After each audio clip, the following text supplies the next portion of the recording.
Hello everyone, welcome back to the channel. कैसे हैं आप सभी? आई रियली होप आप लोग बहुत अच्छे होंगे। तो आज के वीडियो में मैं शेयर करने वाली हूँ अपना दिन भर का रूटीन और क्या क्या फॉलो करके, कैसे कैसे फॉलो करके मैं अपने पूरे दिन भर के रूटीन को प्रोडक्टिव बनाती हूँ, ताकि मैं मैक्सिमम से मैक्सिमम चीज़ें भी कर पाऊँ और बहुत ईज़ के साथ सारी चीज़ों को मैनेज कर सकूँ। तो सुबह कुछ 6:30 बजे के करीब मैं उठती हूँ, ताकि चीज़ें बहुत हड़बड़ी में ना हो बल्कि बहुत सॉर्टेड वे में हो। तो इस चीज़ में एक चीज़ और मेरी हेल्प करती है, वो ये कि प्लानिंग अगर मैं कर लेती हूँ एक दिन पहले की, एक दिन रात को पहले ही मैं अगर प्लानिंग कर लेती हूँ कि मुझे क्या बनाना है और क्या ब्रेकफास्ट में बनेगा, क्या लंच में बनेगा, क्या डिनर में बनेगा, तो बहुत सारी चीज़ें इजी हो जाती है। स्पेशली मॉर्निंग टाइम में जब आप इतने अर्ली उठते हो, आपको अपने हस्बैंड का भी लंच बनाना है, अपने बेटे का भी लंच बनाना है, अपने बच्चों का भी लंच बनाना है, तो बहुत मुश्किल हो जाता है, दिमाग चलना काम नहीं करता। तो उस टाइम पे ना ये बहुत हेल्प करता है कि अगर आप पहले एक दिन पहले आप चीज़ों को प्लान कर लो तो बहुत इजी हो जाता है। जैसे कि आज मैंने प्लान किया है कि रमेश के लंच के लिए और ब्रेकफास्ट के लिए रोटी और चने की सब्ज़ी हो जाएगी, तो मैंने एक दिन पहले ही इसको भिगो के रख दिया था। और साथ ही साथ रियाद के लिए मैं बना दूँगी पनीर का पराठा। तो कुछ 2 साल के ऊपर हो गए हमें कि हम लोगों ने बिल्कुल नॉनवेज छोड़ दिया है। हम लोग इवन एग्स भी नहीं खाते हैं और बिल्कुल प्योर वेजिटेरियन बन चुके हैं। तो हमें ये रहता है कि मैं कोशिश करती हूँ कि ज़्यादा से ज़्यादा प्रोटीन का इंटेक रहे। तो आप मेरे व्लॉग्स में भी देखते हो कि आए दिन मैं पनीर बनाती रहती हूँ, तो ये मेरा एक रहता है कि हाँ, पनीर का इंटेक जो है वो कम ना रहे। तो मैं होममेड पनीर ही बनाती हूँ, लेकिन कोशिश करती हूँ कि हर रोज़ ना हो सके तो हर दूसरे तीसरे दिन तो पनीर खाने को मिले ही मिले। तो बस यहाँ पे मैंने खाना जो है वो बना लिया है। साथ ही साथ जो है मैंने रियाद को भी जगा दिया है, और रियाद को जगाते के साथ साथ ही ना मैं उसको एक बनाना ज़रूर दे देती हूँ। उसके बाद तो फिर वो उसके पापा उसको नहलाने के लिए, उसको रेडी करने के लिए ले जाते हैं। तो इस चीज़ में रमेश मेरी हेल्प कर देते हैं। तो यहाँ पर देखिए, जैसे कि मैंने बताया कि पनीर घर का ही बनाती हूँ, तो ये मैंने ना दूध फाड़ के बनाया हुआ है। तो ऐसे मैं हमेशा पहले ही तैयार करके रख लेती हूँ, ताकि मैं सुबह ब्रेकफास्ट वगैरह में ऐसे ही कुछ उसको बना के दे देती हूँ। तो बहुत इजी रहता है। एक पनीर पराठा बना के दे दिया या कभी कभार पनीर सैंडविच बना के दे दिया, तो बहुत अच्छा लगता है। इससे क्या है, खाने में भी, जैसे वो ना सब्ज़ी में नहीं खाता तो इन सब चीज़ों में वो खा लेता है, तो उसके लिए अच्छा हो जाता है ये, और काफ़ी फिलिंग भी रहता है। और मैं देती तो एक हूँ, लेकिन वो एक जो है कट है ना, वो हमेशा बचा के लाता है। तो चलो, ये अच्छा हो जाता है। और एक चीज़ मैंने रिसेंटली चेंज करी है। पहले मैं फॉइल पेपर यूज़ करती थी, सिल्वर फॉइल पेपर, एलुमिनियम वाला। अब मैं जो है पेपर वाला फॉइल यूज़ करती हूँ। इसका रीज़न ये भी एक है, क्योंकि ना एक बार रियाद ने फॉइल का बॉल बना के ना अपने नोज़ के अंदर घुसा दिया था। तो उसके बाद से मैं बिल्कुल बिल्कुल प्रिकॉशन लेती हूँ इस बात का। तो यहाँ पे देखिए, रमेश का लंच जो है वो बिल्कुल रेडी हो गया। बड़ी टेस्टी सी यमी सी चने की सब्ज़ी बनाई थी, जो कि रमेश को भी बहुत पसंद आई थी, और साथ में थोड़ा सा मैंने अनियन काट के दे दिया सैलेड में। और यहाँ पर रमेश का जो लंच है वो बिल्कुल रेडी हो गया है। अब इसके बाद मैं रियाद का लंच पैक करूँगी। रियाद के लंच के लिए भी बिल्कुल सारी चीज़ें जो है वो बिल्कुल रेडी है, बस उसका लंच पैक करना बाकी है। तो मैं दिखाती हूँ रियाद के लिए मैंने किस तरीके से किया हुआ है। तो यहाँ पे जैसे मैंने बताया कि मैं इसको पनीर का पराठा दूंगी, तो पनीर के पराठे में ना मैं सिर्फ नमक, हल्का सा सॉल्ट, वो भी उसका पिंक सॉल्ट होता है, उसको मना कर रखा है वाइट सॉल्ट देने के लिए, क्योंकि खेल कूद में है, तो उस चीज़ के हिसाब से इसको मना किया हुआ है। और थोड़ा सा रोस्टेड जीरा पाउडर डाल देती हूँ। और अगर टेस्ट के लिए आप उसमें ऑरिगेनो भी डाल सकते हो, तो काफ़ी अच्छा स्वाद आता है। मैं इसमें ना अनियन नहीं डालती हूँ, क्योंकि अनियन लड्डू को बिल्कुल पसंद नहीं है, वो निकाल निकाल के फेंक देता है। तो यहाँ पर सिर्फ 2 चीज़ों को यूज़ करके ही मैं पनीर पराठा बना रही हूँ। और साथ ही साथ ना मैं रियाद को पनीर का पराठा दे देती हूँ, और वो भी कट करके देती हूँ, ताकि उसको खाने में ईजी हो।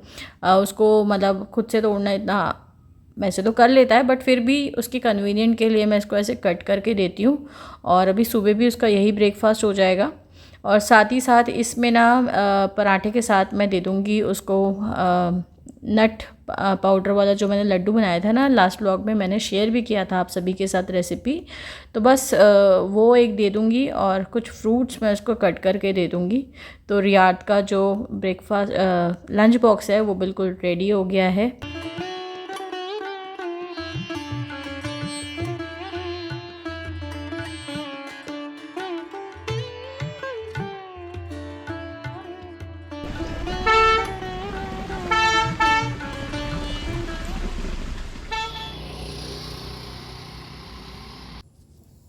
तो ये है आज की हार्वेस्टिंग अपने गार्डन में से। सुबह सुबह 2 लौकियाँ उतरी थी।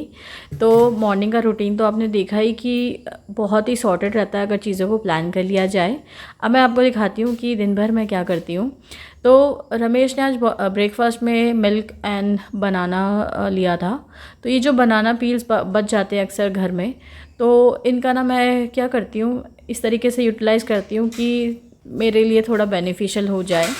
तो ये इसके ना मैंने पीस करके और इन पील्स का जो अंदर वाला साइड है ना वो अपने फेस पर जेंटली रब करती हूँ। ये एक बहुत ही अच्छा और नेचुरल मॉइस्चराइज़र है आपके फेस के लिए। सच में ये जो बनाना पील्स होते हैं ना, इसमें एक नेचुरल मॉइस्चराइज़र होता है जो कि आपके फेस को नरिश तो करता ही करता है और आपके फेस को रिंकल फ्री बनाने में भी मदद करता है। तो ऐसी कुछ चीज़ें हैं जो कि मेरे को लगता है कि किचन में ही बहुत सारी चीज़ें हैं जिससे आप अपना स्किन केयर कर सकते हैं। आपको उसके लिए अलग से टाइम निकालने की भी ज़रूरत नहीं है, अलग से इंग्रेडिएंट्स लाने की भी ज़रूरत नहीं है। अक्सर ये होता है ना कि हम अपने काम में इतने बिज़ी हो जाते हैं कि हमें बिल्कुल ध्यान ही नहीं रहता या फिर बहुत लेज़ी फील करते हैं अपने लिए कुछ करने के लिए, स्पेशली स्किन केयर। तो मुझे ये वाला बिल्कुल मज़ेदार का लगता है कि हाँ, आपने किचन में घूमते फिरते किचन के ही इंग्रेडिएंट से आपने अपना स्किन केयर भी कर लिया। तो बस अब मैं इसको 15 मिनट रखूँगी और उसके बाद वॉश कर लूँगी। अब जब तक 15 मिनट है मैं बैठ तो सकती नहीं हूँ, सुबह का टाइम है, बिल्कुल भी बैठने का टाइम ही नहीं होता है। बट हाँ, अभी 15 मिनट जो मेरे को मिले हैं उसमें मैं अपने लिए एक ब्रेक ज़रूर ले लूँगी। मैं अपने लिए बनाऊँगी कॉफ़ी। सुबह का जब ये काम होता है ना फिनिश, जब आपने ब्रेकफास्ट बना लिया है, बच्चे को भेज दिया है, हस्बैंड को भेज दिया है, उसके बाद ना एक रेस्ट 10-15 मिनट का ब्रेक ज़रूर चाहिए होता है। तो मैं इसमें बनाऊंगी अपने लिए कॉफ़ी और साथ ही साथ जो किचन काउंटर टॉप में कुछ कुछ चीज़ें रहती है ना सुबह की, वो सब चीज़ें मैं अपनी जगह पे रख दूँगी। जैसे कि उबला हुआ दूध ठंडा हो चुका है, उसको मैंने डाल दिया है फ्रिज में। और कुछ कुछ ऐसी चीज़ें देखती रहती हूँ, मैं करती रहती हूँ। और बस साथ ही साथ अपनी जो मॉर्निंग कॉफ़ी है वो भी मैं बना के रेडी कर लेती हूँ।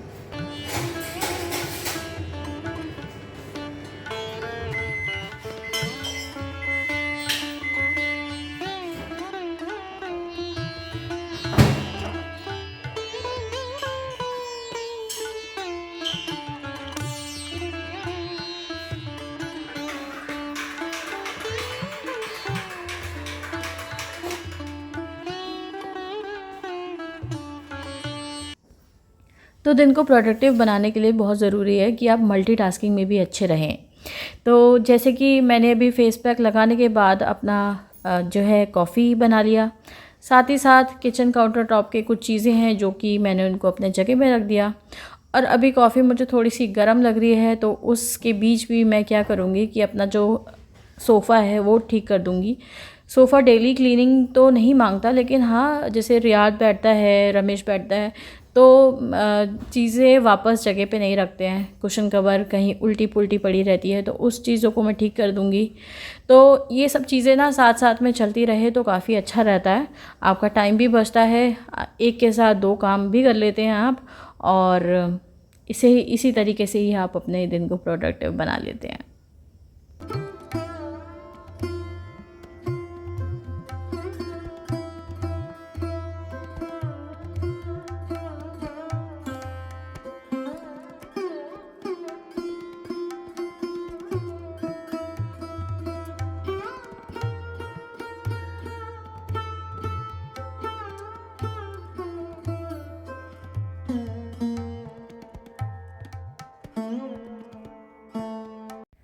तो ये है मेरे दिन का सबसे अहम हिस्सा, जो कि है प्रभु जी की सेवा। तो कुछ चीज़ें प्री डिसाइडेड रहती है, वो ये कि जैसे कि पूजा तो रोज़ ही होती है, लेकिन मंडे और थर्सडे कुछ ख़ास तरीके से पूजा करती हूँ मैं। तो मंडे आप सभी को पता ही है कि भगवान जी के लिए मैं खीर बनाती हूँ। और थर्सडे क्या होता है, थर्सडे मैं पूरे मंदिर की ना क्लीनिंग करती हूँ। जो भगवान जी का जो आसन होता है उन्हें चेंज करती हूँ, भगवान जी के ड्रेस हैं उन्हें चेंज करती हूँ, जो कलश मैं अपने मंदिर में रखती हूँ उसका पानी चेंज करती हूँ, और पूरी जो मंदिर की क्लीनिंग है आप समझ लीजिए वो मैं कर लेती हूँ। और साथ ही साथ इस तरीके से जो है मेरा मंदिर भी क्लीन रहता है, और मेरे को अलग से कोई डे निकालना नहीं पड़ता मंदिर को क्लीन करने के लिए। तो इस तरीके से मैं चीज़ों को प्री डिसाइडेड रखती हूँ कि मेरे को आज के दिन ऐसा करना है, आज के दिन ये करना है, तो चीज़ें मेरे लिए बहुत ही ज़्यादा ईजी हो जाती हैं।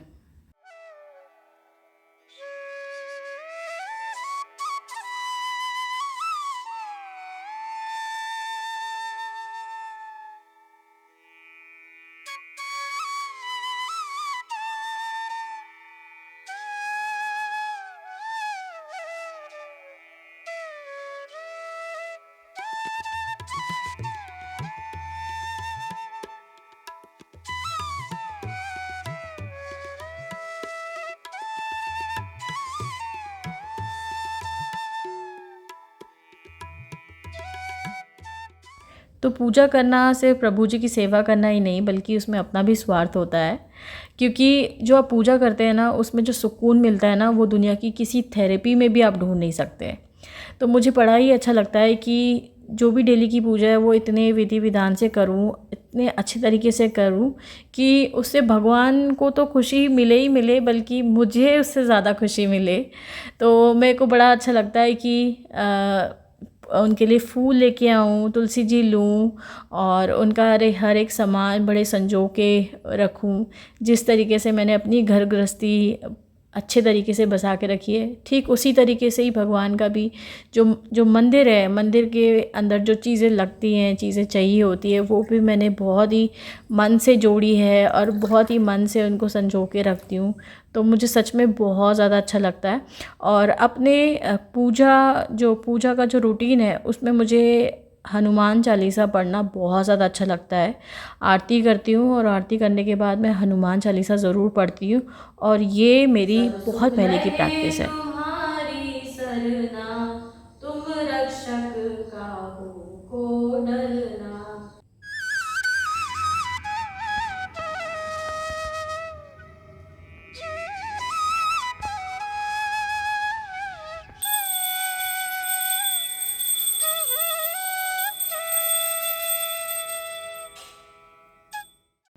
तो रियाद के स्कूल आने के बाद मैं उसको लंच करा के ना सीधा सुला देती हूँ। इससे क्या होता है कि उसको ना 2 घंटे का टाइम मिल जाता है अपने बॉडी को रिजुवनेट करने के लिए, क्योंकि 4 बजे उसका क्रिकेट ट्रेनिंग रहता है, तो उस दौरान वो बड़ा ही फ्रेश फील करता है। तो जब रियाज सो रहा होता है ना, तो उस टाइम पे मैं नहीं सो रही होती हूँ, मैं बल्कि उस मौके का फ़ायदा उठा रही होती हूँ। तो कुछ कुछ ऐसी चीज़ें होती हैं जब जो चीज़ें मैं रियाद के साथ नहीं कर सकती हूँ, जैसे कि मेरे को काफ़ी टाइम से अपना क्रॉकरी यूनिट ऑर्गेनाइज़ करना था। बहुत सारी चीज़ें थी जो अभी तक मैंने निकाली नहीं थी, लेकिन अब जैसे क्रॉकरी यूनिट बन चुकी है तो मैं चीज़ों को अपने जगह रख सकती हूँ। लेकिन ये सारी चीज़ें ना हो नहीं पा रही थी। एक तो रियाद के पीछे ही इतना टाइम जाता है और अलग से ना टाइम नहीं मिलता, तो मैं फिर ऐसे ही करती हूँ, इसी तरीके से मैं चीज़ों को मैनेज करती हूँ। तो आज रियाद सो रहा था तो मैंने बोला आज ऐसे ही जो है बहुत जो लॉन्ग पेंडिंग ये काम था उसको मैं जो है कर लेती हूँ। तो ये जो कांच के आइटम है और ये सारी चीज़ें हैं ना, फिर बच्चा साथ में हो ना तो कभी कुछ गिरा दे कभी कुछ गिरा दे, तो फिर थोड़ा सा रिस्की भी हो जाता है और थोड़ा परेशान तो करता ही है बच्चा। तो ये कुछ चीज़ें हैं जो मतलब मेरे पास काफ़ी क्रॉकरीज इतनी अच्छी तो नहीं है, बट जो भी है उनको मैं अपने जगह पे जो है वो रख दूँगी।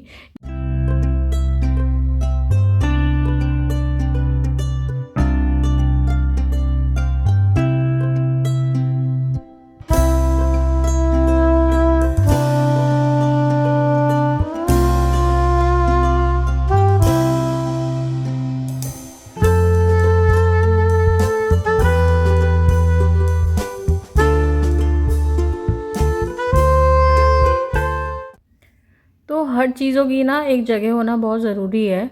जैसे कि क्रॉकरी यूनिट ही ले लेते हैं। मेरे पास वैसे तो ज़्यादा चीज़ें नहीं थी, क्रॉकरीज़ इतनी अच्छी नहीं थी और इतना ख़ास कलेक्शन नहीं है मेरे पास, लेकिन जो भी चीज़ें हैं ना वो मतलब सही जगह ना होने की वजह से ना वो कहीं ना कहीं अंदर ही दबी रहती थी और टाइम पर वो यूज़ भी नहीं होती थी। लेकिन अभी जैसे कि क्रॉकरी यूनिट है और चीज़ों को मैं लगा दूँगी, ऑर्गेनाइज़ कर दूँगी, तो उससे क्या होगा ना कि मेरे को कभी भी कोई चीज़ ज़रूरत है, कभी कोई गेस्ट आ रहे हैं या वीडियोस बनाने में भी काफ़ी चीज़ें मेरे को चाहिए होती है, तो वो मैं टाइमली निकाल सकती हूँ और टाइमली उनको वॉश करके वापस से उनको अंदर रख सकती हूँ।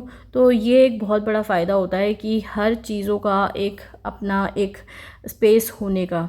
तो कुछ इस तरीके से मैंने अपना जो है क्रॉकरी यूनिट ऑर्गेनाइज़ कर दिया है। अभी हालांकि बहुत ज़्यादा खाली है, धीरे धीरे ही इनमें क्रॉकरीज़ और आएंगी तो वो और अच्छे से ऑर्गेनाइज होगा और दिखने में भी ज़्यादा और अच्छा लगेगा।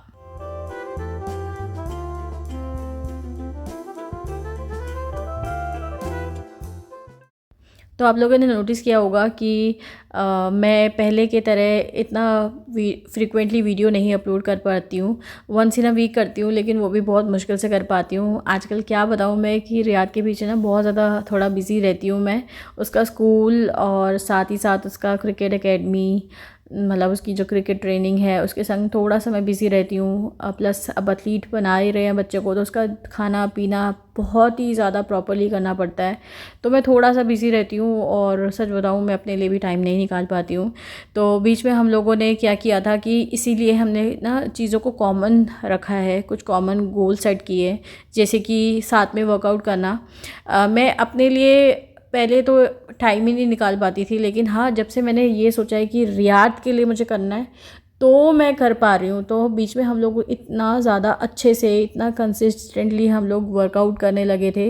और मतलब इससे क्या होता है कि ना रियाद का भी हो जाता है और मेरा भी वर्कआउट हो जाता है रियाद को कराने के बहाने। तो बीच में हम लोगों ने इतना हम लोग कंसिस्टेंट थे कि मेरा भी कुछ 5 किलो वज़न रिड्यूस मैंने कर लिया था। बट अभी बीच में वुडवर्क हमारा स्टार्ट हुआ था तो उसमें कुछ 1.5 महीना बिल्कुल कंप्लीट गैप रहा। तो मैं जहाँ थी वहीं की वहीं पहुँच गई हूँ, कोई प्रोग्रेस नहीं है दिखने में। बट हाँ मैं बहुत ज़्यादा पहले से बेटर फील करती हूँ। तो अभी वही जो रूटीन है वापस से मैंने स्टार्ट कर दिया है। तो अगर लगता है ना कि हमारे पास टाइम नहीं है तो चीज़ों को कॉमन कर दिया जाए ना, जिसमें एक के साथ साथ दो बंदों का भला हो जाए, तो वो चीज़ मेरे को सही लगता है करना। तो बस इस तरीके से ही ना मैं अपना भी वर्कआउट मैनेज कर लेती हूँ और साथ ही साथ अपना बच्चे का भी वर्कआउट मैनेज कर लेती हूँ। और बहुत ज़रूरी है खुद को तो फिट रखना ही रखना, लेकिन साथ में अपने बच्चों को भी थोड़ी बहुत चीज़ें सिखाना। ज़रूरी नहीं है कि आपका बच्चा एथलीट ही है या वो कुछ नहीं भी कर रहा है ना, फिर भी बहुत ज़रूरी है कि उसको कुछ ना कुछ फ़िज़िकल एक्टिविटीज़ में इन्वॉल्व करना। क्योंकि आजकल के बच्चे वैसे ही मोबाइल और टीवी में लगे रहते हैं, बाहर का इतना एनवायरनमेंट नहीं मिल पाता। स्पेशली कोरोना के बाद से तो बहुत ऐसा हो चुका है। तो इस केस में ना हम लोगों को बहुत ज़रूरी है कि बच्चों को एटलीस्ट आप वर्कआउट नहीं करा रहे तो 1 घंटा पार्क में लेके जाए। तो ये चीज़ें ना कॉमन में रखना बहुत ज़रूरी है। इससे आप भी फिट रहोगे, आप भी उनके बहाने थोड़ा निकलोगे, तो इससे दोनों का भला हो जाएगा। तो बस यहाँ पर रियाद को मैंने वर्कआउट करा लिया और ख़ुद कर लिया, और साथ में अभी हम लोग जो है फ्रेश जूस पियेंगे मौसमी का। तो बहुत टाइम से मेरा जूसर जो है वो काम नहीं कर रहा था, क्योंकि वही स्पेस नहीं था, तो कहीं ना कहीं अंदर ही मैंने इसको फेंका हुआ था। बट अभी क्योंकि किचन भी बन चुका है, सारी चीज़ें बन चुकी हैं, तो सब चीज़ों को एक जगह मिल गई है, तो बहुत इजी हो जाता है कि हाँ डेली अगर कोई काम पड़ रहा है तो उस चीज़ को निकालें और वापस से यूज़ करने के बाद वापस से उस चीज़ों को आप रख दें।